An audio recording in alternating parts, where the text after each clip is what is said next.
кыш 2019-20-га даярдык боюнча айта кетелик. Көмүр кеңдер боюнча бизге мамлекет 2,5 миллион тонна көмүр керектелинет республика боюнча. Ал эми бүгүнкү күндө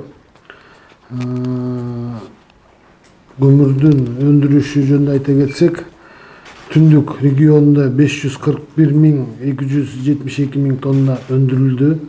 Андан тышкары түштүк жергесинде 1 миллион 40 миң тонна өндүрүлдү. Жалпы көлөмү жөнүндө айта кетсек, 1,581,340 миң тонна өндүрүлдү. 1 миллион. Мамлекеттик ишканалардын аткарылышы боюнча айта кетсек, процент менен ала келсек, 93%га толук кандуу тендерлер жабылып, көмүр камераларга түшүрүлдү. Көмүрдүн баасы жөнүндө айта кетсек, бүгүнкү күндө орточо баасы 3,5-дан 4-кө чейин, кескин түрдө көтөрүлгөн багыты көрүнгөн жок.